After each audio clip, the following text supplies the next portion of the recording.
जफर सरेशवाला साहब, वो अभी कुछ देर पहले सलमान खान के घर गए थे, वो इस वक्त हमारे साथ फोन लाइन पर जुड़ रहे हैं। जफर साहब, सलमान से मिले आप? जी, मुलाकात जी। तो वो भी इंतजार कर रहे हैं और उम्मीद है उनको कि जमानत हो जाएगी आज? हाँ बिल्कुल, इंशाल्लाह मुझे उम्मीद है कि बिल्कुल हो जाएगी, इसलिए कि वो बिल्कुल उनका फंडामेंटल राइट है। और उस एतबार से मेरे हिसाब से इंशाल्लाह कोर्ट उस एतबार से सोचेगी। और सलमान खान की कारकिर्दी रही है 12 साल, एक भी वायलेशन नहीं हुआ है उनका, कहीं पर भी बेल की कंडीशन का कभी भी वायलेट नहीं किया उन्होंने। तो और हम देख रहे हैं लगातार 2 दिन से कई लोग, बड़ी बड़ी हस्तियां, राजनेता भी मिलने पहुंच रहे हैं, फिल्मी हस्तियां भी पहुंच रही हैं, आप भी वहां पर पहुंचे हैं, तो माहौल क्या है घर में, कुछ बता पाएंगे? नहीं, माहौल बिल्कुल नॉर्मल है, बस अल्लाह की ज़ात से उम्मीद है और हिंदुस्तान की जो अदालत है और अदलिया पर पूरा भरोसा है। बिल्कुल। जफर सरेशवाला साहब, आप प्रधानमंत्री के भी करीबी माने जाते हैं, कारोबारी भी हैं। सलमान से जब आप मिले तो सलमान ने आपसे क्या कहा? नहीं, कुछ भी नहीं, कि बस बोले इंशाल्लाह हम लोग जो बात लोअर कोर्ट में नहीं बता पाए, तो इंशाल्लाह अल्लाह की रात से उम्मीद है कि हायर कोर्ट में वो सारी बातें आएंगी और उस पर नजरसानी हो सकती है। लेकिन दिक्कत यह है कि जी जी जी बोलें। बोलिए, आप बोलिए। नहीं, आप बोल रहे थे कुछ। नहीं, देखिए, ये है कि हो सकता है कि कोई आर्टिकुलेट नहीं कर सके बहुत सारी पॉइंट्स लोअर कोर्ट में, वो हाई कोर्ट के अंदर हो सकता है कि वो पहलू कुछ रह गए हों और उस पर वो कोर्ट फिर से नजरसानी करे, वो पहलुओं को देखे। और मैं तो हमेशा से ये समझता हूँ, इसलिए कि जो सलमान खान को जानता हूँ, जिस सलमान खान को, वो हिट एंड रन उनके मिजाज में नहीं है, वो कभी भी जिंदगी में कहीं से भागे नहीं है। तो ऐसी जगह से भागना ये सलमान खान के मिजाज के खिलाफ। और वो हमेशा से मुझे एक बात पे आपत्ति थी कि ये जो 304 जो लगाया था सलमान खान पर, इससे पहले हिंदुस्तान में कभी नहीं लगाया गया था। ये उस वक्त की जो सरकार थी और जो होम मिनिस्टर साहब थे, उनका आफ्टर थॉट था, और ये पूरा ये था कि इनको फिट किया जाए, यही पूरी नीयत से किया गया था। आप कह रहे हैं कि पिछली सरकार ने जानबूझ के इस तरह की धारा लगवाई? बिल्कुल, इसलिए कि शुरू में तो नहीं थी, ये आफ्टर थॉट था, और कभी जिंदगी में, कभी हिंदुस्तान में इससे पहले लगी नहीं थी किसी पर। नहीं, क्यों? बीएमडब्ल्यू केस में भी लगी, एलिस्टेयर परेरा केस में भी लगी? नहीं, बाद में। और वो भी क्या हुआ उनको, एलिस्टेयर परेरा साहब ने 7 लोगों को उड़ा दिया, 2 साल की सजा हुई। नंदा साहब ने 7 लोगों को घसीट के लेके मारा, उनको 3 साल की हुई। तो ये जो दोहरापन है, इसको भी लेंगे। नहीं, चलिए, अगर आप ये कह रहे हैं कि पिछली सरकार ने ये किसी वजह से ऐसा कर दिया, तो अदालत तो सरकार के इन्फ्लुएंस में नहीं होगी ना? अदालत ने तो जो फैसला सुनाया वो तो देखिए, वो तो ऐसा है कि भाई हमारी जैसे जिस पर टाडा लग जाता था, अब टाडा लग गया तो फैसला होता था, तो उसने बस जो चूंकि टाडा लगा है तो टाडा में कम से कम जो सजा है वो हो जाती थी।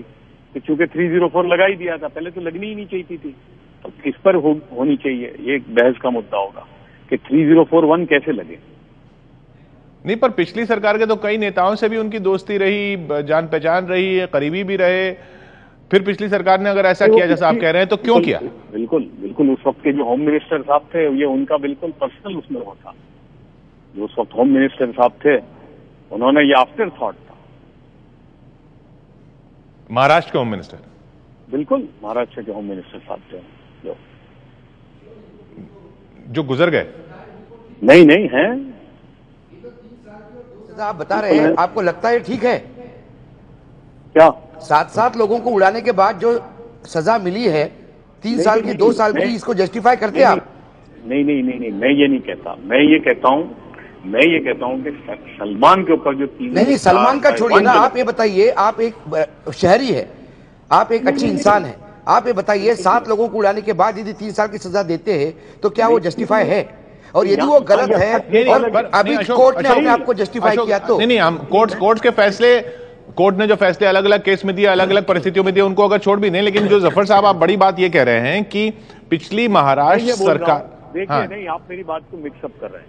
जी, मैं ये कह रहा हूं कि उस वक्त सलमान के ऊपर आफ्टर थॉट था, बाद में लगाई गई, यूं फिट करने। नहीं तो बाद में लगाना और गलत लगाना, ये दोनों कैसे जोड़ सकते हैं? अब ये नहीं तो अब इस पर, इसलिए कि अब इस पर तो कोई, देखिए जजमेंट पर तो कोई फैसला करने का सवाल ही नहीं पैदा होता, वो ठीक है, हो गया, ये किस्सा खत्म हो गया। अब हाई कोर्ट है तो ठीक है, वहां और राइट है। नहीं, अगर कुछ बाद में किया जाता है तो ये भी तो हो सकता है कि पहले कुछ गलती हुई हो, उसको ठीक किया गया हो। ये तो तय करना है ना कि पहले गलती की कि बाद में गलती की। आपका मानना है कि बाद में जानबूझकर किया गया? बिल्कुल। नहीं, पर पर्सनल ऐसा क्या हो सकता है पर्सनल सलमान खान के खिलाफ? इसलिए कि वो सलमान खान है, इसलिए कि वो सलमान खान है।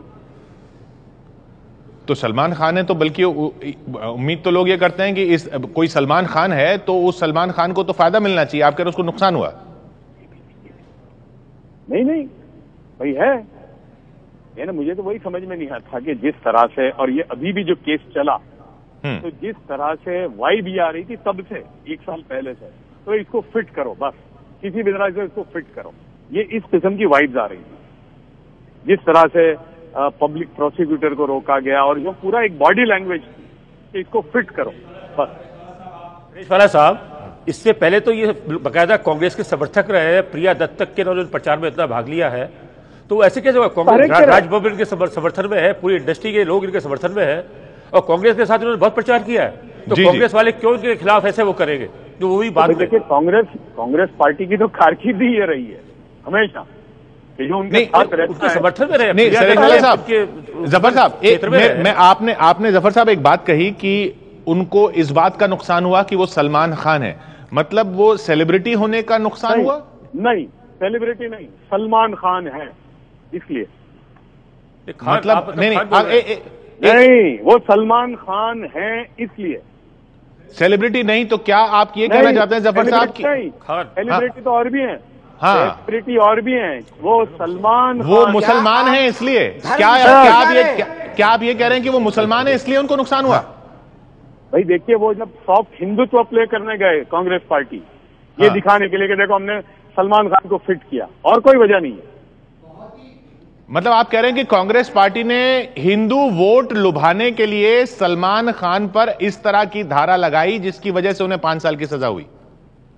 बिल्कुल। अब देखिए, इसलिए कि अभी तो कुछ कहना इसलिए नहीं है कि अभी तो है, इंसाफ है इस मुल्क के अंदर, जबरदस्त इंसाफ है, और हमने देखा है कि इस मुल्क में पर ये बहुत बड़ा और गंभीर आरोप आप लगा रहे हैं।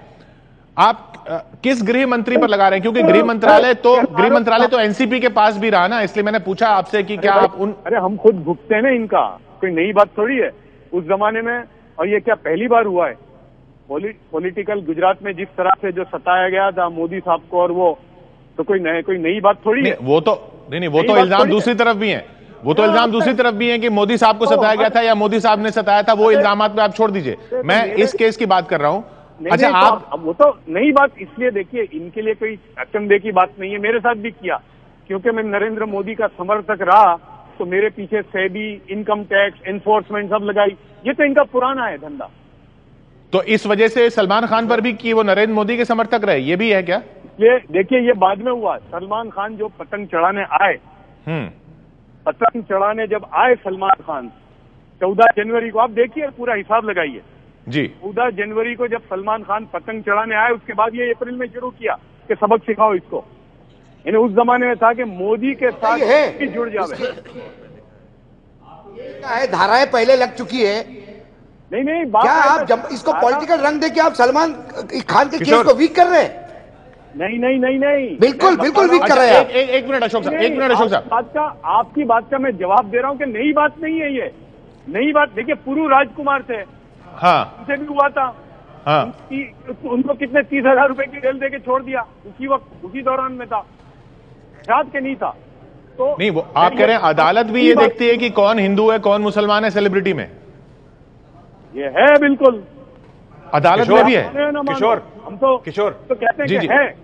अच्छा जफर साहब, वरिष्ठ पत्रकार दिबांग हमारे साथ हैं, वो एक सवाल पूछना चाह रहे हैं आपसे। जी दिबांग। जफर साहब, देखिए ये बहुत गंभीर मसला है और आप जो बात कर रहे हैं उसमें आप अदालत तक को लपेट रहे हैं। मैं समझ रहा हूं आप सलमान खान के नहीं, मेरी बात सुन लीजिए, मैं आपको रोक नहीं रहा था, मेरी बात सुन लीजिए, मैं आपको रोक नहीं रहा था, आप मेरी बात सुन लीजिए प्लीज, मेरी पूरी बात सुन लीजिए, मैंने आपकी पूरी बात सुनी। मैं आप ये कह रहा हूं कि जिस तरह से आप चीजों को रख रहे हैं, आप पूरे पॉलिटिकल सिस्टम को, पूरी जुडिशरी को एकदम रगड़ते हुए जा रहे हैं, कह रहे हैं कि साहब यहाँ पर आप किस रिलीजन के हैं ये ध्यान रखा जाता है, यहाँ पर बदले की भावना से काम किया जाता है, यहाँ पर एक व्यक्ति विशेष को जबरदस्ती फंसाया गया। आप जरूर मित्र होंगे सलमान खान के, पर मेरे ख्याल से जुडिशरी और सारी चीजों पर इस तरह से कहना, मुझे लगता है ये वैसी ही बात होगी जो कुछ दिन पहले अभिजीत, मेरी बात सुन लीजिए पूरी, आपको हो सकता है मेरी बात बुरी लग रही हो पर सुन लीजिए, ये वैसी ही बात आप कर रहे हैं जिस तरह की बात अभिजीत किया कर रहे थे कुछ दिन पहले, जो समर्थन में खड़े हुए थे, पर ये बात इस समय सुनने में सही नहीं लगती। बात यह है कि एक कोर्ट ने कहा है कि वो दोषी हैं, सभी काउंट्स पर दोषी हैं, अब आप बेल के लिए जा रहे हैं, जिस तरह से बेल दी गई उस पर तरह तरह के सवाल उठ रहे हैं। हमारा कहना यह है कि सलमान खान एक फिल्म स्टार हैं, इसकी वजह से उनके खिलाफ कार्रवाई नहीं होनी चाहिए। सलमान खान एक फिल्म स्टार हैं, इसकी वजह से उनको छूटना नहीं चाहिए। अगर न्याय की बात हो रही है तो उसमें बदला नहीं होना चाहिए। न्याय में सजा से ज्यादा बड़ी बात है कि क्या व्यक्ति में बदलाव हो सकता है या नहीं, वो देखना चाहिए। पर ये आप अगर पेश करें कि सलमान खान विक्टिम है और बेचारे सलमान खान, मेरे ख्याल से इसकी कोशिश भी नहीं होनी चाहिए। जफर साहब आप सुनिए मेरी बात। बोले मैं सुन रहा हूं आपकी, मैंने सुनी, ठीक है, मैं खुद भुगता हुआ हूं इसका। इस मुल्क के अंदर एक जमाने ये था कि इतना कह दो आप कि गुजरात में सड़कें अच्छी है तो आपके पीछे इनकम टैक्स आ जाती थी। अगर ये कहो कि गुजरात की गवर्नेंस अच्छी है तो सेबी आपके पीछे आती थी। तो ये कोई नई बात नहीं है। मैं ये कह रहा हूं कि इस मुल्क में अदालत की बात नहीं कर रहा मैं। अरे प्लानिंग कमीशन ने कहा गुजरात अच्छा है, उनको तो इनकम टैक्स का नोटिस नहीं मिला। आप कहां बगैर सर पैर की बात कर रहे हैं? और आप सलमान के मित्र हैं तो आप जानिए, हाईकोर्ट में जो केस चल रहा है, आपके बयान से सलमान को नुकसान ही होगा। इस देश में मुझे नहीं लगता कि अदालतों ने कभी धर्म और जात देखी होगी। जफर भाई, आज के दिन तो ये सब बात करने की नहीं है, आज बात सलमान पर है। एक मिनट जफर साहब, आपने जो बात कही कि अच्छे इंसान हैं, ये इन सब बातों पर खुद फैसले में 240 पन्ने के फैसले में सेशंस कोर्ट के जज साहब ने कहा कि भाई अगर आप गाड़ी में थे, अगर आप कह रहे हैं कि आप गाड़ी नहीं चला रहे थे, आप गाड़ी में थे, तो भी आप मदद करने नहीं गए उन लोगों की, आप उनके देखने उनको अस्पताल नहीं गए। तो ये सारी बातें जो आप कह रहे हैं वो खुद खारिज हो चुकी हैं उस फैसले में। देखिए, अभी तो ये लोअर कोर्ट में, मैं ये कहना चाहता हूं, अभी तो लोअर कोर्ट ने ये फैसला किया है, ठीक है। अभी हायर कोर्ट में सलमान को अपना पूरी बात रखने का फिर मौका है जी। कि अब लोअर कोर्ट के फैसले पर मैं कुछ कहना इसलिए नहीं, लेकिन ठीक है, नहीं, आपने कहा आप एक बहुत गंभीर आरोप लगा रहे हैं ना, आप बहुत गंभीर आरोप पूरी व्यवस्था पर। मैंने 2002 में जो लगाया था उस पर बात सरेशवाला साहब नहीं, अच्छा, आपने गृह मंत्री की बात की। गृह मंत्री, आपका इशारा किस तरफ है? आप छगन भुजबल साहब के लिए बोल रहे हैं? बिल्कुल, जो गृह मंत्री थे उस वक्त गृह मंत्री थे। अच्छा, वो तो एनसीपी पार्टी, तो वो एनसीपी पार्टी भी अब, लेकिन मैं अभी पार्टी की बात ही नहीं कर रहा। नहीं, आपने कांग्रेस की बात की, इसलिए बोल रहा हूं मैं। सरेशवाला साहब, एक बात मैं पूछना चाहता हूं, जो आप जो कह रहे हैं, क्या सलमान का भी यही मत है? वो भी यही सोचते हैं कि ऐसा हुआ है? नहीं, ये तो मेरा मत है। आपका अपना मत है? मैं तो हमेशा से ये बात कहता हूँ। पहले सलमान खान तो नहीं सोचते या वो भी सोचते हैं? नहीं, जफर साहब जितना इतना स्पष्ट बोल रहे हैं जी। जफर साहब, छगन भुजबल साहब थे उस वक्त गृह मंत्री, तो आपका सीधा इल्जाम उन पर है? उस वक्त का जो होम मिनिस्टर साहब थे, उन्होंने ये एज एन आफ्टर थॉट और सलमान को फिट करने की नीयत से किया गया था। बिल्कुल। चलिए, ये आपका इल्जाम, बहुत बहुत शुक्रिया आपका जफर साहब, बहुत बड़ा आपने यहां पर आरोप लगाया है।